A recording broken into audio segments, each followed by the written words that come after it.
ओम शांति।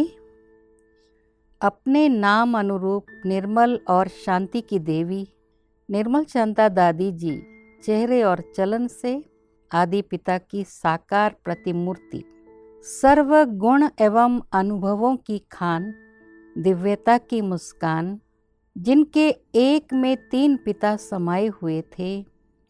आइए आज ऐसे बाबा के बहुमूल्य कोहिनूर हीरा, अद्भुत अलौकिक व्यक्तित्व वाली हम सब की प्यारी निर्मल शांता दादी जी के जीवन की कुछ अविस्मरणीय एवं प्रेरणास्पद बातें सुनते हैं। निर्मल शांता दादी का जन्म 24 अक्टूबर 1916 को दीपावली के 2 दिन पहले धनतेरस के दिन हैदराबाद कराची के जाने माने समृद्ध परिवार में हुआ था। आपके पिता दादा लेखराज और माता यशोदा थी। आपके पिता दादा लेखराज, जिन्हें प्यार से सब लखी बाबू कह पुकारते थे, एक प्रसिद्ध हीरो के व्यापारी थे। आपका लौकिक नाम पार्वती था, परंतु प्यार से आपको सब पालू बुलाते थे। आपकी लौकिक माँ यशोदा को पालू माँ कहा करते थे। आपने कुंदनमल गर्ल्स स्कूल से अपनी पढ़ाई की थी। आप 4 बहनें और 2 भाई थे। आप अपने भाई बहनों में तीसरे नंबर पर थी। आपसे बड़े आपके भाई किशन और बहन कलावती थी। आपसे छोटी बहन नवनिधि, जिसे सब पुट्टू कहते थे, फिर भाई नारायण और सबसे छोटी बहन सूर्या। आप में भक्ति भाव व पूजा पाठ के संस्कार बचपन से ही थे। आप प्रतिदिन गणेश जी का विशेष श्रृंगार कर पूजा करती थी। बाबा आप बच्चियों को देवियों के रूप में देखते थे। बाल्य अवस्था से ही आप में संग्रह वृत्ति नहीं थी। आप सहज ही अपनी चीज़ें ज़रूरतमंद लोगों को दे दिया करती थी। आपका बचपन बहुत विलासिता एवं संपन्नता से भरा था। बाबा आप बच्चों को नए नए गहनों एवं अच्छे अच्छे कपड़ों से श्रृंगारित रखते थे। आप अक्सर बाबा की दुकान पर जाया करती थी और आपको बाबा नए नए डिज़ाइन की ज्वेलरी पहनाते थे और अक्सर आपकी पहनी हुई ज्वेलरी ही ग्राहकों को पसंद आती थी। 15 वर्ष की अल्प आयु में आपका विवाह सिंध के मुखिया के पुत्र मोतीराम मुखी से हुआ था। आपकी सास को आपके लौकिक पिता के प्रति श्रेष्ठ भावनाएं थी। आपके पिता उनको भगवान प्रतीत होते थे। शुरू में आपको बाबा द्वारा दिए ज्ञान एवं साक्षात्कार आदि पर आपको विश्वास नहीं था, परंतु एक बार जब स्वयं आपको प्रकाश का साक्षात्कार हुआ, तब से आपको भी निश्चय हुआ और फिर आप पूरी तरह नष्टो मोहा बन अपनी 2 मास की बच्ची रत्ना को अपनी सास को सौंपकर पति से स्वीकृति लेकर यज्ञ में आ गई। ससुर और पीहर घर की संपन्नता विलासिता को आप सेकंड में भुलाकर बर्तन धोने, पहरा करने, टोपियां बनाने, चप्पल बनाने, गाड़ी की सफाई, रिपेयरिंग आदि करना और गाड़ी चलाना, कोयले और गोबर से उपले तैयार करना आदि अनेक ईश्वरीय सेवाओं में सर्वभावेन समर्पित हो जुट गई। यज्ञ के आरंभ में आपको बाबा को देख भिन्न भिन्न साक्षात्कार होते थे, कभी कृष्ण का, कभी विष्णु का, कभी विनाश का। जब भी आपको बाबा में कृष्ण दिखते थे तो आप उनको गोद में ले लेती थी। साक्षात्कार के बाद से आप बाबा को ऑलमाइटी बाबा ही समझती थी। आपका अव्यक्त नाम निर्मल शांता था। ब्राह्मण परिवार में खास दीदी दादियाँ आपको परदादी कहती थी। आप सदा आवाज से परे न्यारी प्यारी रहने वाली थी, इसलिए आपको सब परदादी कहते थे। आप अपनी कर्तव्य परायणता एवं मातृवत पालना के आधार से शिव की सच्ची पार्वती थी। यज्ञ के आरंभ में आपने मम्मा के साथ सहयोगी बन सेवा की। आप यज्ञ में हर प्रकार की सेवाएं हाजी कर मनोरंजन समझ करती थी। यज्ञ में आप फैंसी सामान देने की सेवा करती थी।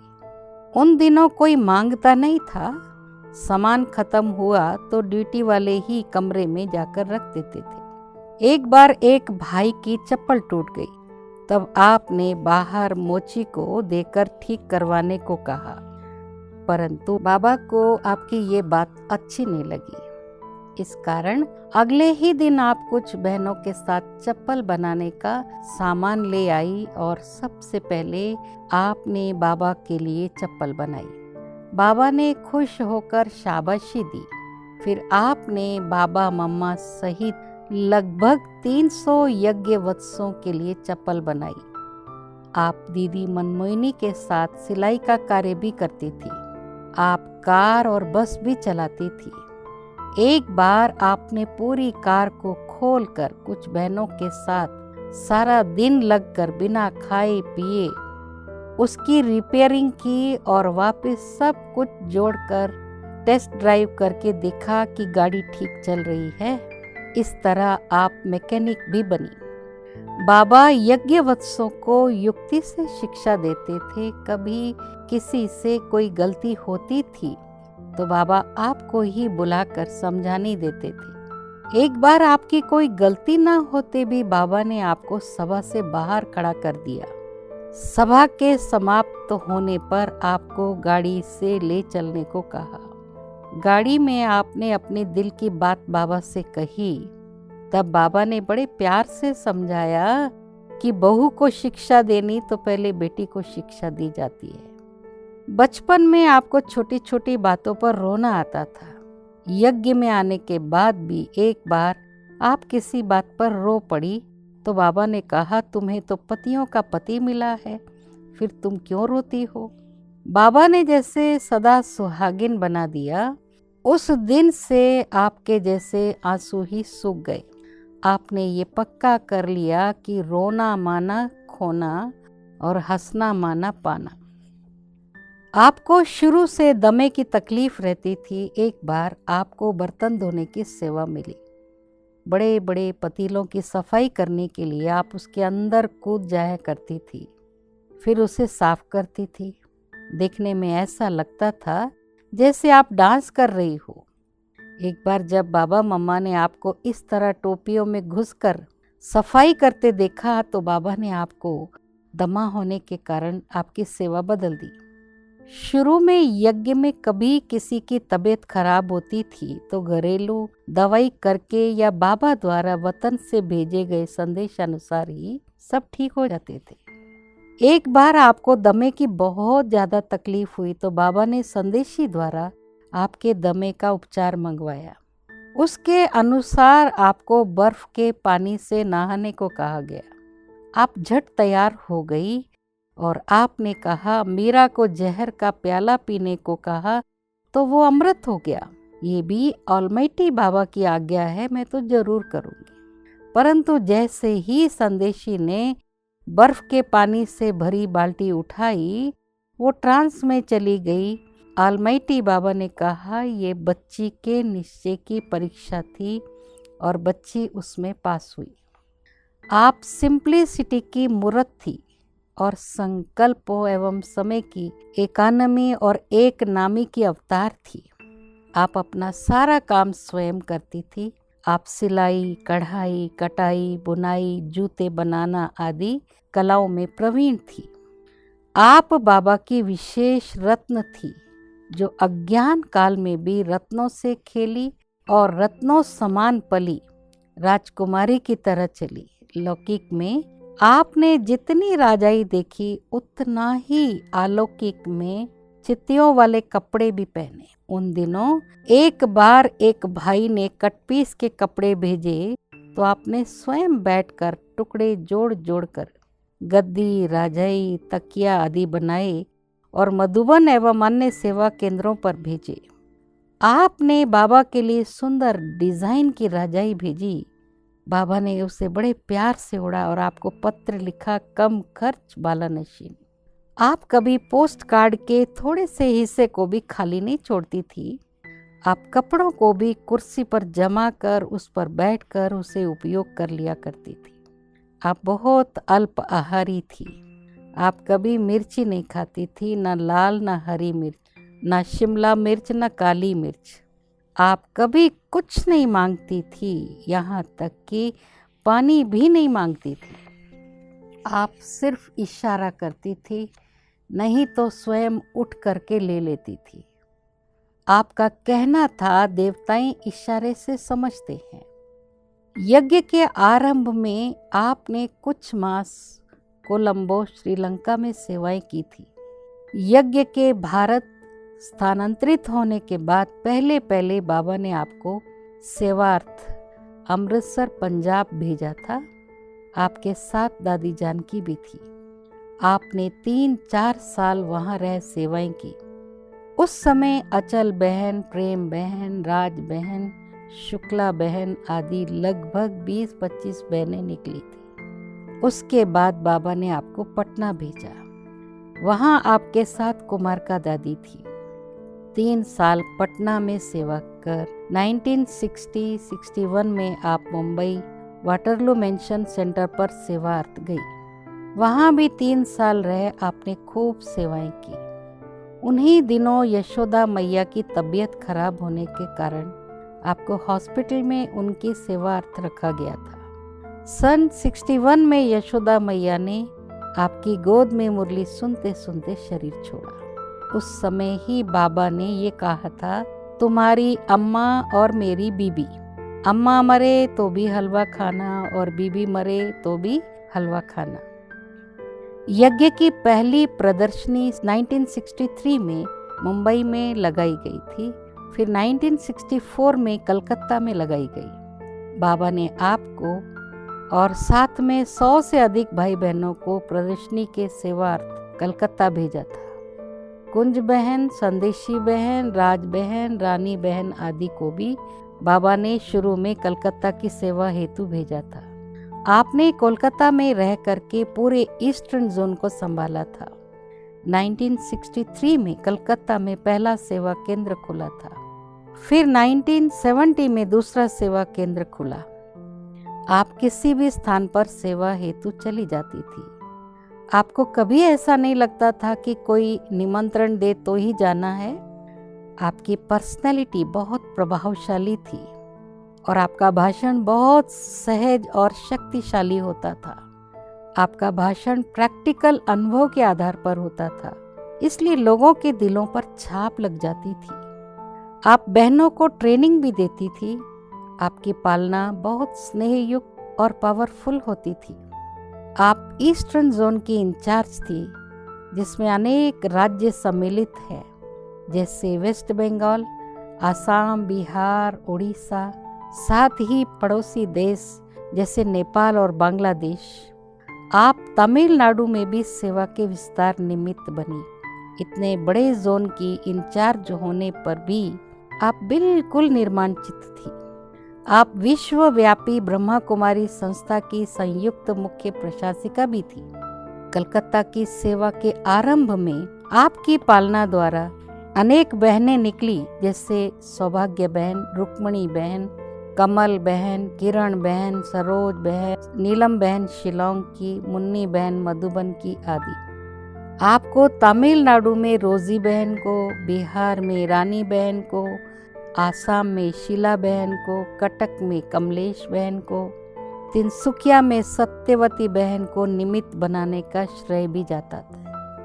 आपके द्वारा अनेक अन्य भाई बहनें भी यज्ञ की सेवा में आगे आए, जैसे गुजरात के रमेश भाई, उनकी युगल पुष्पा, जयपुर के शर्मा जी, जयपुर के जगदीश भाई, कोलकाता के बोस्कर भाई, नंदी भाई आदि। आपका देश विदेश के अनेक स्थानों पर भी सेवार्थ जाना हुआ। 1980 में आपने लगभग 40 देशों का भ्रमण किया था। उस यात्रा के दौरान आपकी मुलाकात लंदन की रानी एलिजाबेथ से भी हुई थी, जो कोलकाता में अक्सर आपके पिता की दुकान से ज्वेलरी खरीदा करती थी। आपको उनके राजमहल में अपने पिता द्वारा दी हुई ज्वेलरी भी देखने को मिली। आप घबराती नहीं थी और ना ही किसी को घबराने देती थी। कहती थी बातें तो होती रहती, बातों में नहीं जाना। किसी की कोई बात दिल पर नहीं रखती थी और न रखने देती थी। बात को आया गया कर देती थी। तबीयत कैसी भी हो, परंतु आपका चेहरा कभी मुरझाया हुआ नहीं होता था। आपका मन सदा मजबूत और पावरफुल नजर आता था। आपके चेहरे पर सदा रूहानियत ही दिखाई देती थी। आप में विल पावर जबरदस्त थी। आपको शुगर, हाई ब्लड प्रेशर, खाने की तकलीफ होते हुए भी आप सदैव मुस्कुराती रहती थी। न कोई चिंता, न कोई दुख की फीलिंग, यहाँ तक कि सोच भी नहीं। आप अस्पताल में वेंटिलेटर पर होते भी सबको अपनी मीठी मुस्कान से, गीत गाकर, टोली खिलाकर, अन्य मरीजों को सहयोग देकर सेवाएं करती रहती थी। आपके गॉल ब्लैडर के ऑपरेशन के समय भी डॉक्टर्स आपकी एकरस स्थिति देख बहुत प्रभावित होते थे। आपके बोल कम, एक्यूरेट और मीठे होते थे, जैसे मोती टपक रहे हों। आपका चुंबकीय स्पर्श जैसे उमंग उत्साह में के नए प्राण डाल देता था। आप सबका माँ समान बहुत ख्याल रखती थी। कोई बहन कभी सेवा से देरी से आती तो आप उसके इंतज़ार में जगी रहती थी और आने पर कारण पूछ उसे खिलाती पिलाती। किसी ने कुछ खाया या नहीं, दूध पिया या नहीं, किसको क्या चाहिए, सब बातों पर पूरा ध्यान रखती थी। कभी किसी बहन से कोई गलती होती थी तो डांटती नहीं थी, लेकिन प्यार से सखी के रूप में समझाती थी। आपका रोब दिखाने वाला स्वभाव नहीं था, सखी सहेली वाला व्यवहार था। आप सबको स्नेह प्यार से चलाती थी, इसलिए अगर कोई बहन कहीं एडजस्ट नहीं हो पाती थी तो बाबा उनको आपके पास भेज देते थे। आप सदा ये ख्याल रखती थी, खुश रहो और खुश रखो। आपको सदा नशा रहता था कि आपके एक पिता में 3 पिता समाये हुए हैं। आपको लौकिक, अलौकिक, पारलौकिक तीनों बाप के एक में होने का नशा था। 3 in 1। कभी कभी आप क्लास में कहती थी, मैंने एक में 4 को पाया, लौकिक, अलौकिक, पारलौकिक और सतयुग में भी श्री नारायण की पुत्री बनूंगी। आपको बाबा से संपूर्ण वर्षा प्राप्त था।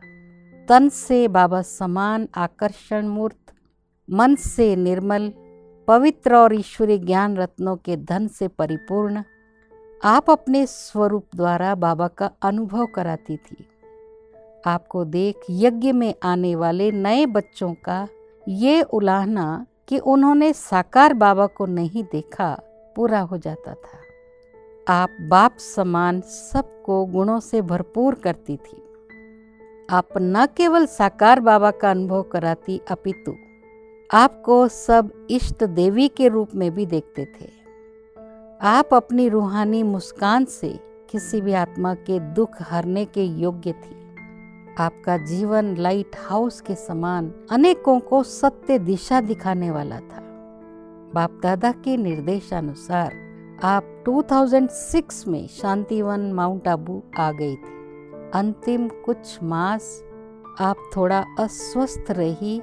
आपने 15 मार्च 2013 को प्रातः 2:45 पर 97 वर्ष की आयु में अपना पुराना देह त्याग बाप दादा की गोद ली। 16 मार्च 2030 को देवी विधि विधान के साथ आप पार्थिव देह का पांडव भवन मधुबन में अंतिम संस्कार किया गया। ऐसी निरअहंकारी, रमणीक, आज्ञाकारी, मधुर भाषी, विशाल हृदय, त्याग तपस्या की जीती जागती मूर्ति, ममता की अलौकिक मूरत, बाबा की अनन्य रत्न, सबके दिल की देवी निर्मल शांता दादी जी को उनकी पुण्यतिथि पर हमारी भावभीनी श्रद्धांजलि। आपके दिव्य कर्तव्य, त्याग, तपस्या और अथक सेवा, रॉयल व्यक्तित्व, सरल एवं निर्माण चित्त स्वभाव, अटल निश्चय, संतुष्टता, सहनशीलता जैसे गुण हमें सदा प्रेरित करते रहेंगे। ओम शांति।